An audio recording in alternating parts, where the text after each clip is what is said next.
If you haven't seen this boxy car on the roads yet, let me introduce you to the 2024 Hyundai Santa Fe. Yes, that's a Santa Fe, and no, to my 5-year-old, it's not made by Santa. At the first drive event a few months ago, we tested the gasoline variant of the Hyundai Santa Fe, and we really liked it. However, it left us with a lot of questions about the hybrid trim, which is what we've got here and what we'll be testing for the next few months as we've got it for a long-term test. Let's take a closer look. My first impression while in the driver's seat of this all-wheel drive hybrid is that it doesn't feel as powerful as the non-hybrid. However, unless you yearn to feel the power, it's really not a deal breaker.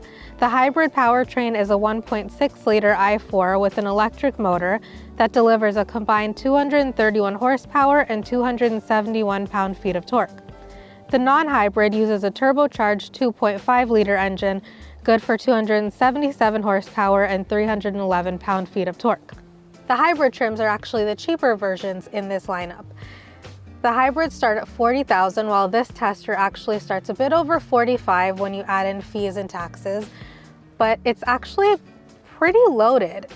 That said, if you want something fully loaded, you've got to jump to the higher trims, and in that case, you're forfeiting that hybrid powertrain, which I think is a really interesting move by Hyundai because a lot of other companies are putting the hybrids in the higher trims, and here you actually can't get it in the higher trims. So again, if you want a fully loaded vehicle, you're gonna have to forfeit the hybrid trim, but you get everything pretty much included in it.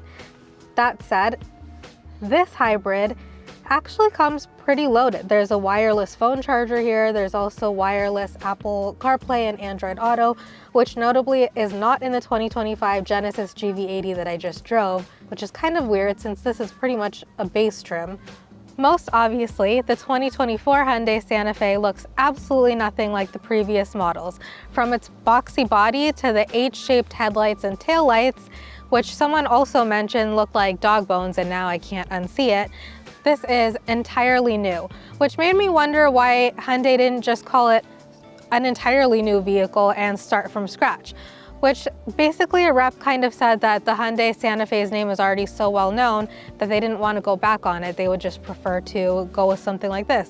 However, I would question if someone prefers the look of the older Santa Fe, that now they're basically forced to look somewhere else since this is, again, entirely different. The new Santa Fe adds a third row of seating, which puts it in an entirely different category, meaning it's got different competition than what it previously had. This third row doesn't have a whole ton of space back here, but it's good enough for little kids, and we'll definitely be testing it throughout the next few months with my 3 kids back here. As I previously mentioned when we first tested the Santa Fe, it's more like a 2-row vehicle with the option of having third row seating in an emergency. If you do use it as a 2-row, then you've got a ton of cargo space. But for a family like mine with 3 little kids, we're gonna be using this third row pretty frequently, which means there's not a whole lot of cargo space, so we'll see how that works out for us. Luckily, this seat is a 50-50 split, so we'll definitely be using that. We've got the Santa Fe for the upcoming winter months, so we'll be sure to be testing it not only for its driving capabilities, but with all my kids' winter gear and everything going in and out throughout the winter. Also be sure to check back as we've got a couple comparisons planned. As I mentioned previously, the Santa Fe may not be specifically made to be used for 3-row use all the time, but that third row does put it in a competitive segment.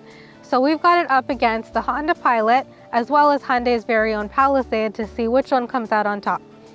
And if you've got any questions you want to know about the Santa Fe, let us know in the comments and we'll be sure to look into it over the next few months. For Driving.ca, I'm Renita Narain. For more SUV news and reviews, check us out on our website or follow us on social media.